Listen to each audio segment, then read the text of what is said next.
그러면은 이제 기준금리를 내릴 수밖에 없는 거고, 저는 트럼프 임기에 이게 이제 발생할 수 있다고 생각을 해요. 그러니까 기준금리는 인플레이션이랑 상관없이 그냥 내려간다. 놀라운 변화 있습니다. 지금 제가 오, 걸어놓은 이 오토바이 적립식 매수 플랜들이 다 20%가 넘는 수익률을 거두고 있고요. 아니 그러면은 레거시 미디어가 너무 이거는 말하자면 선동하는 것 같다는 생각이 들어서 비트코인 가격 빠질 때마다 더 사야겠다 생각을 한 거죠. 백훈종의 전지적 비트코인 시장. 네. 그리고 트럼프 대선 1기 시절 때, 한 2016년부터 대략 2020년대 때까지는 금리 인상기였잖아요. 근데 네. 이제는 금리 인하기 시대가 도래를 할 것 같아요. 그래서 아무래도 트럼프가 이 글로벌 유동량에 있어서 좀 더 적극적인 기조를 가지고 있는지, 이로 인해서 암호화폐 시장이 좀 매크로적으로도 수혜를 입을 수 있을지 궁금합니다. 비트코인이 지난 15년 동안 금리 인하기에만 계속해서 사이클을 겪었기 때문에 저는 이번에는 그 사이클이 조금 다르게 펼쳐질 거라고 생각을 하는 주의거든요. 음, 일단 기준금리가 2022년에 많이 올랐잖아요. 그리고 지금 내려오고 있긴 한데 과연 진짜 공격적으로 내려올 수 있을까가 좀 약간 퀘스천 마크가 붙죠.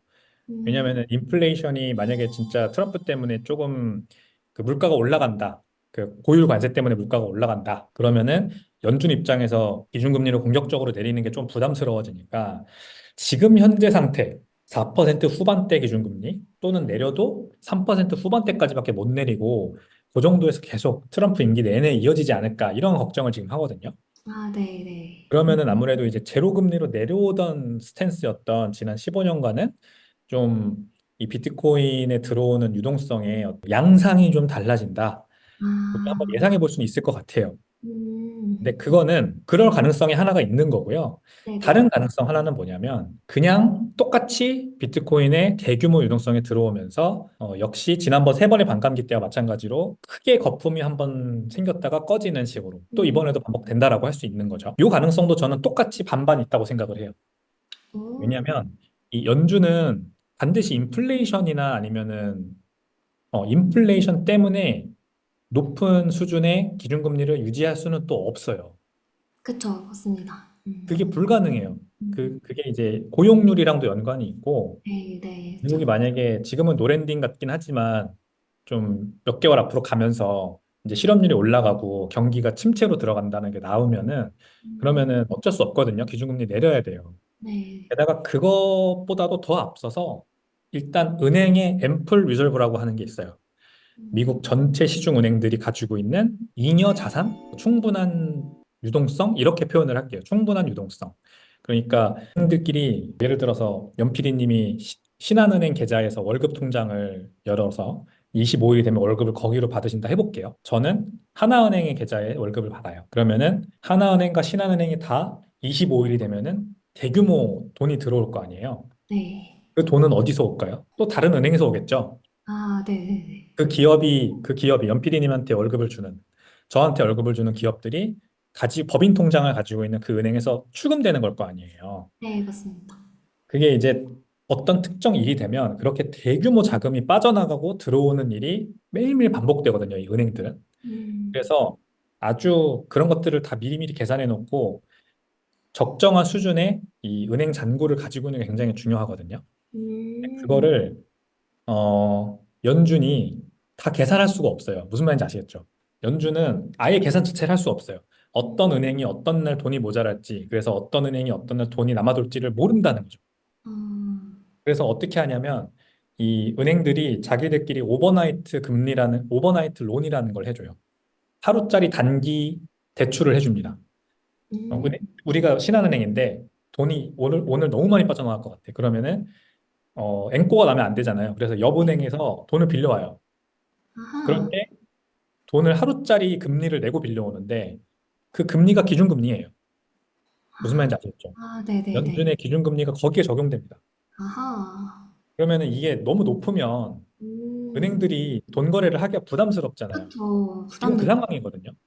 지금 아하. 부담스러운 상황이에요. 돈 거래가 많이 못 일어나고 있어요. 그래서 음, 최소한으로 낮춰가지고 하고 있는 중이라는 거죠. 음, 그래서 이 금리 수준이 앞으로 오래 유지될 수 없다는 게 다 정설이에요. 이 은행권에 계신 분들의 다 정설이에요. 음, 만약에 이제 은행들끼리 이거 너무 금리 높아서 돈 못 빌려드려요. 그러면은 이제 앵꼬나잖아요. 신한은행이 만약에 네. 앵꼬나요. 월급날 너무만 쉬고 발생한다. 우리 아, 이제 앞으로 출금 정지. 그러면은 뱅크런이잖아요. 뱅크런. 네, 그쵸, 그쵸. 그러면 물론 그 사태가 나기 전에 금리가 엄청 올라가는 일이 발생하거든요. 국채 금리랑 그 리포 금리라고 해서 오버나이트 론 금리가 엄청 올라가는 일이 발생합니다. 그러면은 이 뱅킹 크라이시스예요, 그거는. 그래서 연준은 그 전에 기준금리를 낮춰요. 계속 낮춰요. 이런 일이 발생할까 봐.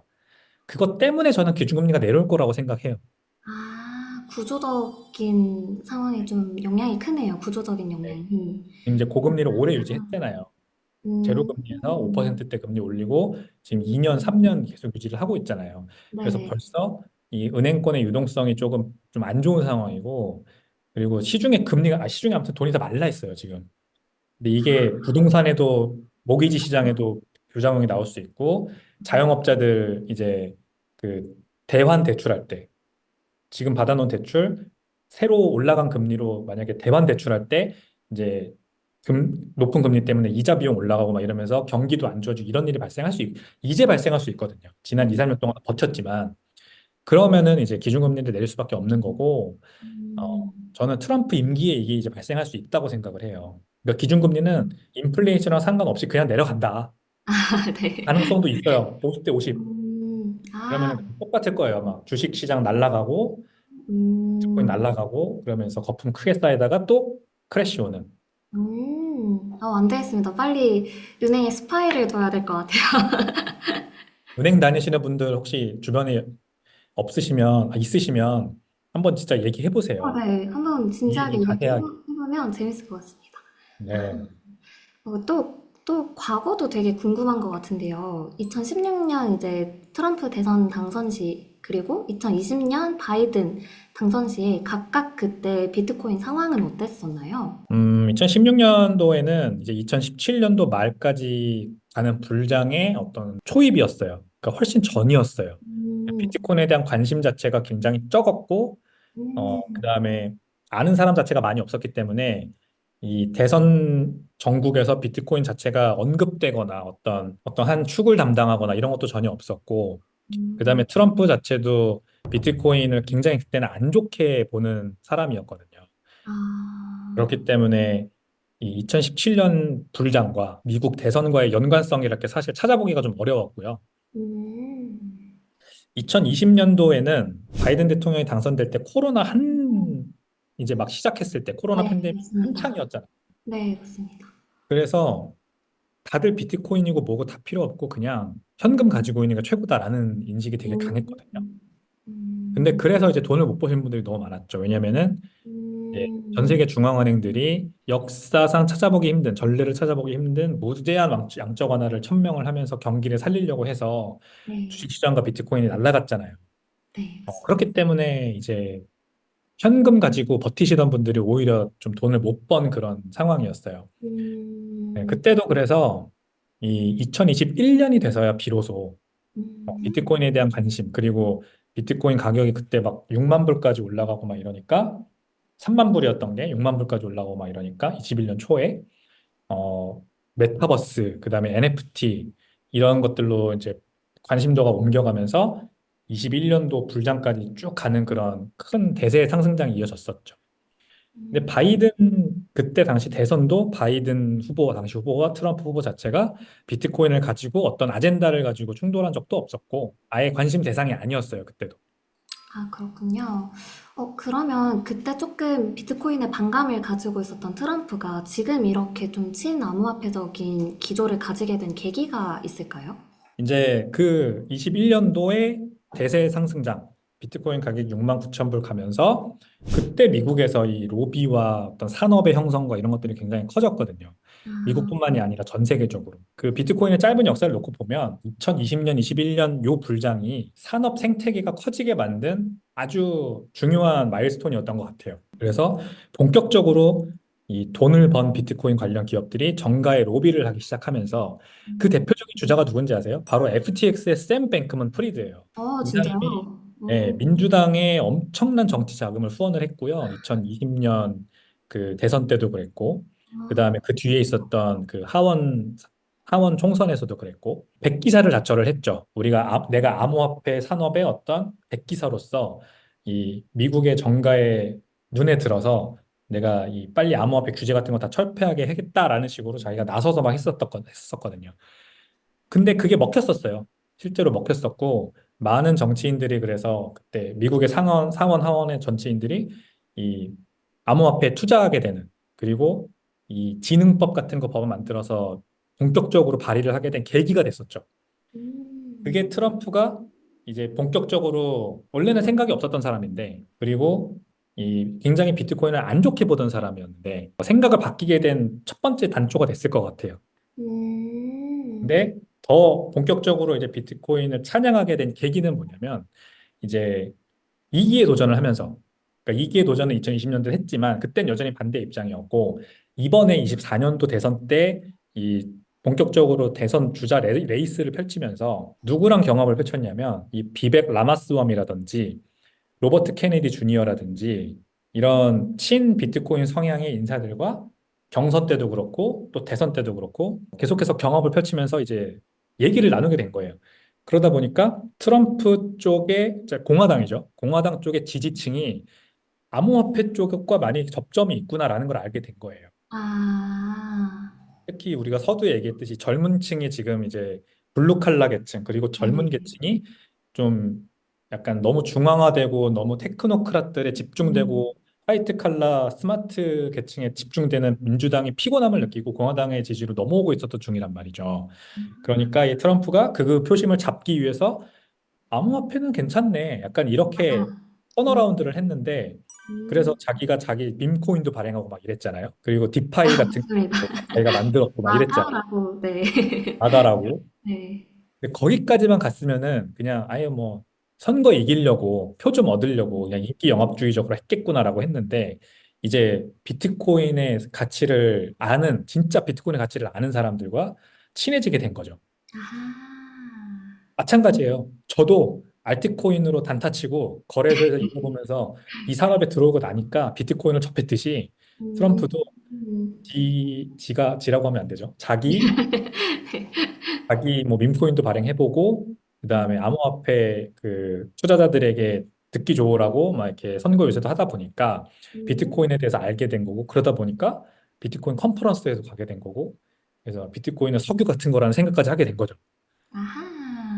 그렇게 저도 된 거예요. 네, 저도 대표님이랑 함께하면서 더 비트코인 가치에 대해서 많이 알게 되고 해서 이 트럼프의 입장이 좀 많이 동감이 가는 것 같습니다. 네, 네, 그 트럼프가 부동산 개발업자잖아요.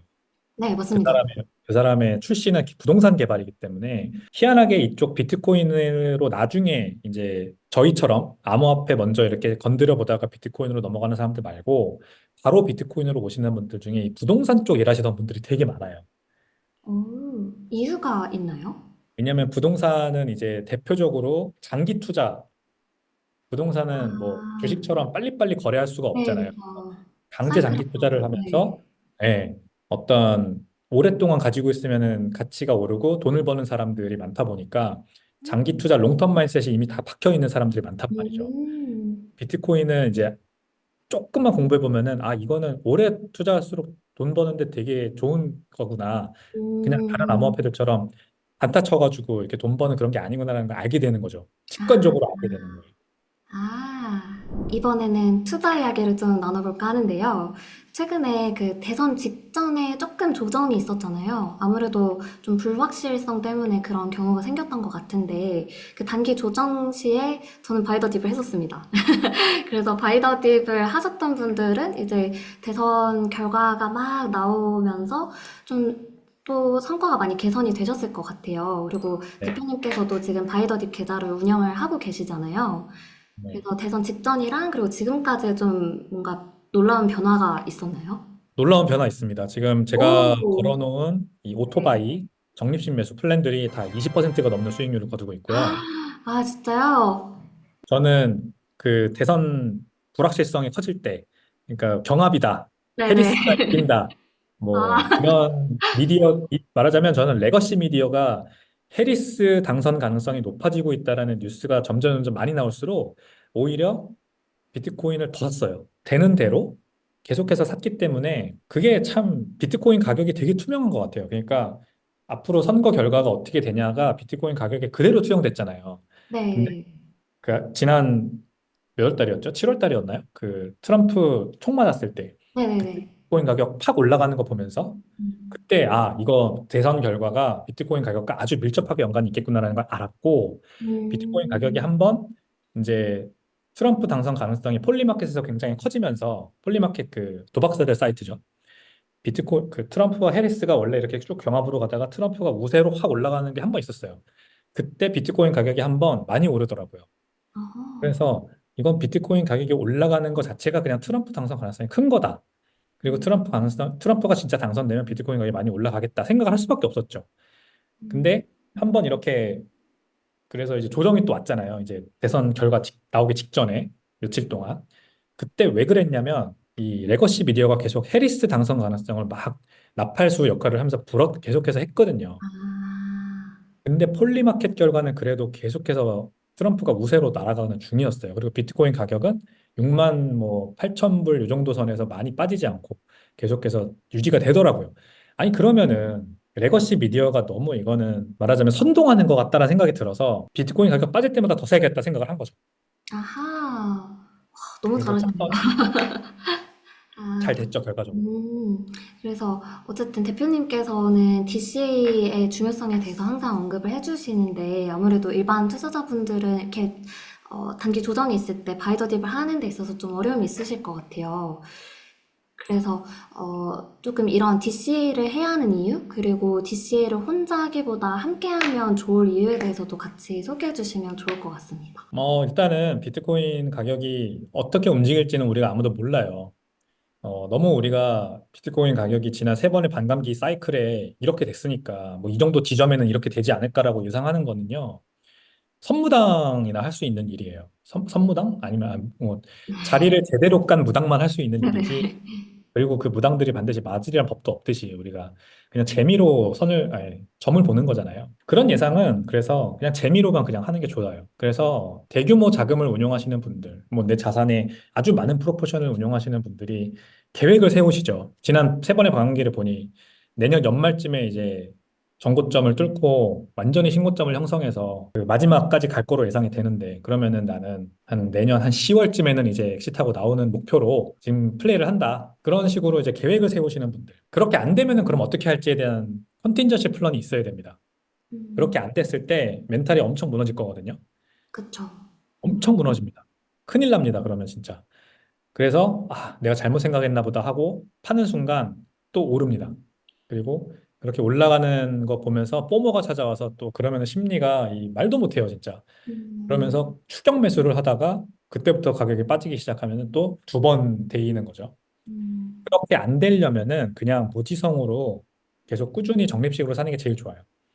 네, 음. 저는 어떤 결과가 더 좋다는 말씀을 드리는 건 아닙니다. 예를 들어 제가 말씀드렸던 트럼프가 총을 아주 살짝 비껴 맞아서 목숨을 구한 그날 만약에 매수를 했고 그리고 언제가 될지 모르겠지만 이번 사이클의 마지막에 한다면 당연히 그 수익률이 제일 좋겠죠. 그거를 제대로 맞추지 못할 가능성 그리고 그렇게 못했을 때 이제 내가 심리적으로 흔들려서 오히려 무리를 하다가 돈을 더 잃을 가능성 이런 것들을 다 계산에 넣고 투자를 해야 된다는 말씀을 드리는 거고 그런 리스크들을 다 포함을 시켜보면 뭐 어떻게 계산을 하시던 좋아요. 내가 얻을 수 있는 최대의 수익률, 거기에 내가 이제 그렇게 안 됐을 때 얻을 수 있는 손실 가능성, 그것까지 포함해서 계산을 때려보고 그것보다 내가 그냥 정기적으로 매수를 쭉 했을 때 얻을 수 있는 그 수익률, 그것이 더 높다면 그냥 정기적으로 쭉 사는 게 낫다는 거죠. 그리고 음. 언제나 계산을 해보면 그냥 정기적으로 내가 꾸준히 매수를 했을 때가 최악의 상황이 발생했을 때 잃을 수 있는 손실보다는 항상 높아요. 음. 그러니까 반드시 비트코인은 정기적으로 사는 게 좋아요. 아, 네. 좋은 말씀 감사합니다. 그리고 지금 굉장히 많은 여론에서 비트코인 2억 한다, 따따블 간다, 이런 분위기가 형성이 되고 있는데, 대표님께서는 트럼프 당선 이후에 조금 짓궂은 질문이긴 한데요. 비트코인 가격 전망치를 어느 정도로 예상하시나요? 제가 포트락에서 5억 간다고 한번 얘기를 했었어요. 세게 발언. 네, 네, 세게 발언했죠. 모르겠어요. 알겠습니다. 잘 모르겠지만 5억 저는 5억도 가능성은 이상 있다고 굉장히 생각해요. 공격적인 전망입니다, 이거.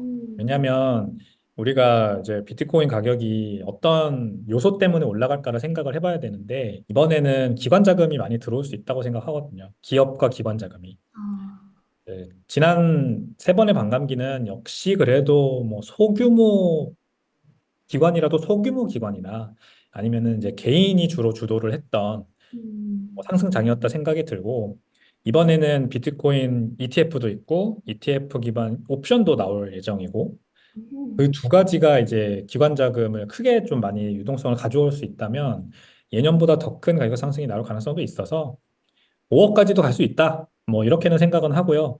근데 늘 말씀드리지만 비트코인 가격이 5억까지 오른다고 해서 5억에 머물 거란 얘기를 하는 건 아니에요. 반드시 올라간 만큼 급격하게 올라간 만큼 더 급격하게 떨어질 거고 아주 짧은 기간일 거란 말이죠. 그게 급격한 상승이 의미하는 바잖아요. 근데 그 아주 짧은 기간 동안 한 며칠 상간에 급격하게 올랐다 떨어지는 그 칼을 잡으려고 하시면 안 돼요. 음, 칼이에요, 그거는. 내가 공중에 칼을 던져서 그 떨어지는 칼을 손잡이로 어, 잡겠다고 하는 거랑 똑같은 거예요. 음, 근데 아주 높은 가능성으로 칼날을 잡을 가능성이 크겠죠? 그러면 음, 다치잖아요. 그쵸. 그렇게 하면 안 되고, 그래서, 오케이.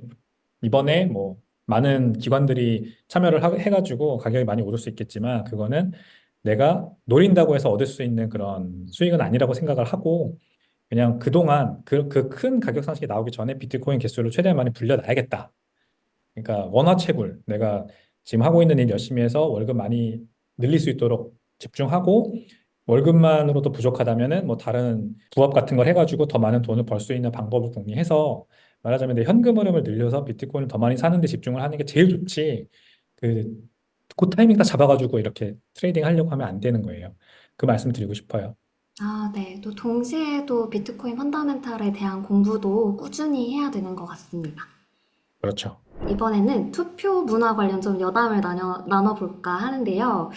그 대표님께서 워싱턴 DC에서 미국 유학 생활을 하신 걸로 알고 있는데, 네. 네, 당시 유학 생활 하시면서 좀 느끼셨던 미국 투표 문화가 전반적으로 어떠셨는지 궁금한 것 같습니다. 저는 워싱턴 DC의 그 조지 워싱턴 대학교라는 데를 재학을 했는데 제가 있었던 기숙사가 또 민주당 기숙사였어요. 민주당 거기는 아, 기숙사 그쵸. 근데 지원을 받을 때도 네. 원래 정치 워싱턴 DC가 좀 민주당을 우세하지 않나요? 좀 지지하지 않나요? 네. 네. 네, 버지니아가 전통적인 민주당 텃밭이고 워싱턴 네네. DC는 그 안에 있긴 하지만 워싱턴 DC에도 버지니아에 거주하시는 분들이 직장을 많이 다니셔서 어, 음, 민주당 지지층이 많고요. 음. 그다음에 제가 있었던 기숙사가 또 이제 민주당 지지자들이 많이 들어와 있는 기숙사였어요. 아, 그래서 선거가 있을 때마다 굉장히 격렬하게 이 민주당을 지지를 하면서 막 학생들끼리 모여가지고 막 응원하고 음, 플래카드 걸고 막 이럴 정도로 워싱턴 DC는 폴리티컬 사이언스라고 해서 정치학이 굉장히 유명한 학과가 있는 학교들이 많습니다.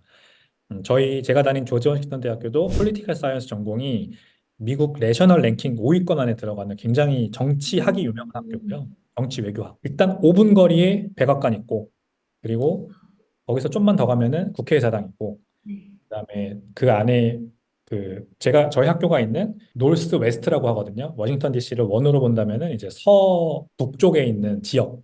그 지역이 이제 번화가인데 번화가에 있는 많은 회사들과 이런 것들이 다 정치 컨설팅 회사들이 거의 대부분이에요. 아, 로펌 그리고 어카운팅 펌 뭐 그다음에 정치 컨설턴트 이런 쪽들이 되게 많은데 아무래도 그러다 보니까 이제 말하자면 정치 관련된 여러 가지 집회도 많고 그다음에 그것과 관련된 여러 가지 이제 이벤트들이 많이 일어날 수밖에 없는 도시인 거죠. 그래서 저는 4년 학교 다니는 내내 아무튼 오바마 대통령 당선되는 것도 봤고 오바마 대통령이 이제 퍼레이드 하면서 백악관 들어가는 것도 직접 봤고 음, 펜실베니아 애비뉴라는 데서 그다음에 제가 인턴을 했던 곳도 한국 대사관 그리고 미국 국회의사당에 있는 누구 국회의원 하원 의원 사무실에 이 말단 직원의 인턴 뭐 이런 것도 했고 아, 굉장히 네. 정가와 아무튼 밀접해 연관된 일을 많이 해봤어요. 그래서 음, 저는 이 2016년이죠. 트럼프가 당선될 때 저는 안 될 줄 알았어요. 당연히 안 될 줄 알았어요. 그러니까 제가 워낙에 이제 민주당 텃밭인 워싱턴 DC에서 네. 정가와 연결된 여러 가지 인턴이나 아니면은 뭐 학생 활동 같은 걸 해서 그런지 미국이 설마 트럼프를 대통령을 당선을 시키겠냐.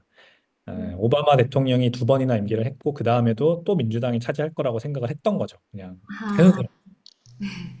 근데 이제 트럼프 대통령 당선되는 거 보고 저도 이제 제가 너무 좁은 세상에 살았다라는 걸 알았고 미국이 전체 지도가 이렇게 크다는 거를 처음 이제 알게 됐던 그런 아, 계기였던. 그쵸. 그런 사연이 있으셨군요. 근데 그러면은 좀 미국 시민들이 그러니까 비트코인을 바라보고 대하는 그런 시선은 어땠었나요? 제가 있을 때만 하더라도 비트코인은 거의 언급조차 되지 않았었어요. 저도 사실 잘 몰랐고 아, 제가 있었을 때는 2013년이 마지막이거든요. 2013년에 제가 졸업을 했고 음, 2013년 5월 달에 졸업을 했고 거의 연말까지 이제 취업 시도를 하면서 6개월 정도 더 있었어요. 근데 아무튼 2013년이면 이제 비트코인이 한 번 불장이 왔었던 때거든요. 네, 그쵸, 그쵸. 2013년이 첫 네, 번째 불장이었죠, 아마. 네. 근데 그때 제가 비트코인을 투자한다는 사람을 한 명 만났던 기억이 나요. 비트코인 알아? 막 이렇게 물어보면서 나 비트코인 뭐 몇 개 아, 가지고 있어 이러면서 너 그거 알아? 음, 물어봤던 미국 애가 한 명 있었고 그 음. 딱 한 번의 경험 말고는 아무도 비트코인을 언급하는 것조차 전 들어본 적이 없어요. 너무 다르네요, 분위기가. 네. 그때 초반이었으니까 이제 어쩔 수 없었을 텐데 제가 근데 생각해 보면 2013년에 대학교 캠퍼스에서 비트코인을 언급하는 애를 한 명이라도 만났다는 것 자체도 대단한 것 같지 않나요? 막, 그 초반에 그러네요. 그 친구가 뭐 그때 비트코인을 팔아서 돈을 얼마나 벌었는지 잘 모르겠지만 어 2013년에 만약에 가지고 있었고 지금까지도 안 팔고 있었으면은 아마 엄청난 자산가가 되어 있겠죠. 음, 근데 나중에 이제 저는 이제 그때 2013년에 학교 졸업하고 그다음에 사회로 나와서 직장 생활하고 지금 사업을 하다가 나중에 이제 그때 당시 같이 학교를 다녔던 졸업생 제 동기들을 많이 만나볼 기회가 있잖아요. 그러면은 그 동기들의 말을 들어보면서 깜짝깜짝 놀랄 때가 있어요. 자기는 2011년에 비트코인에 투자를 했다라거나 그때는 몰랐는데 안 네, 알려줬었는데 네. 이제 와서 얘기를 하는 거죠. 나 사실 했었어, 나 이렇게. 사실 했었어. 그리고 아, 2011년에 나는 샀었어. 그리고 거의 대부분이 다 2011년에 샀었다가 이제 가격 올라가는 거 보고 팔았다. 그래서 지금은 없다. 이런 사람들이 많기는 해요. 너무 미증유의 현상이었기 때문에 비트코인이 뭔지 다 모르는 상황에서 호기심에 사본 거기 때문에 오래 가지고 있지 못하고 되게 빨리 팔고 나온 사람들이 거의 대부분이더라. 라는 음. 얘기죠. 근데 미국은 한국에 비해서는 좀 비트코인 장기 문화라고 해야 될까요? 그 일명 다이아몬드 핸디드라고 하더라고요. 그런 분들이 좀 많이 계시지 않나요? 그건 왜 그러냐면 네. 퇴직연금을 비트코인에 투자할 수 있기 때문이에요. 미국의 그게, 401k가 아, 회사가 불입하는 게 있고요. 그다음에 국가가 불입해 주는 게 있고 개인이 불입하는 게 있어요. 근데 개인이 불입하는 것 중에서 일부를 내가 원하는 주식에 투자할 수 있거든요. 근데 그 음, 주식에 투자할 때 자기 마음대로 선택을 할 수 있는데 지금까지 예전에는 비트코인 현물 ETF가 나오기 전에는 비트코인 관련된 기업들에 투자를 할 수밖에 없었어요. 그래서 MSTR이라든가 아니면 채굴 기업들 주식에 투자를 했던 거죠. 음. 근데 ETF가 나오면서 이게 이제 완전히 바뀐 거예요, 패러다임이. 비트코인 현물 ETF에 퇴직연금으로 투자하는 사람들이 엄청 많아졌어요, 미국에. 우와, 근데 너무 좋은데요? 퇴직연금으로 투자한다는 거는 당연히 장기 자금으로 묶이는 자금이잖아요. 그쵸, 그쵸. 퇴직연금은 파는 즉시 손해예요. 왜냐하면 과세 혜택 다 토해내야 되고 음, 아무튼 불이익이 더 많아요. 그래서 한 번 들어오면은 그냥 정기적으로 월급 받을 때마다 계속 그 똑같은 종목을 계속해서 매수를 하는 거라서 자동으로 음, 이제 비트코인에 1년, 2년, 3년 이렇게 장기적으로 투자한 자금이 많이 늘어날 수밖에 없는 거죠. 그리고 그 전에도 이 소수긴 하지만 일부 자산 운용사들이 이 401k 퇴직연금을 이용해서 이 말하자면 브로커리지를 해준 거죠. 자기 회사 주식을 사게 하고 뭐 랩이라고 해야 될까요? 이 자산운용사가 만든 상품을 살 수 있게 하고 그 상품은 뭐로 구성되어 있냐? 그냥 비트코인 아니면 비트코인 및 나머지 암호화폐 몇 개 포트폴리오 꾸려서 이렇게 살 수 있게 해준 것들이 있었어요. 근데 그거는 이제 좀 아직까지 인기가 많지는 않았었죠. 지금 그래서, 우리나라 그게 안 되잖아요. 우리나라 네, 연금저축이 맞아요. 있는데 연금저축 펀드는 일단 개별 주식을 살 수가 없고 음, 무조건 이 펀드 상품에만 투자할 수밖에 없고, 그것도 비중도 엄청 까다로워가지고 뭐 채권이나 현금성 자산 엄청 비중 높아야 되고, 위험 자산인 주식은 뭐 30% 40% 이렇게밖에 운용을 못 해요. 그러니까 맞아요. 이거 비트코인 아예 투자할 귀찮아요. 방법이 없는 거죠. 네. 있습니다. 대표님, 지금까지 정말 많은 다양한 이야기들 나눠봤는데요. 네. 앞으로의 비트코인 시장 전망과 그리고 너무너무 재밌는 또 미국 비트코인 문화에 대해서 같이 알려주셔서 오늘 너무 재밌었습니다. 감사합니다. 네. 저도 너무 뜻깊었습니다. 싱가포르에서 이렇게 만나 뵈서 반가웠습니다.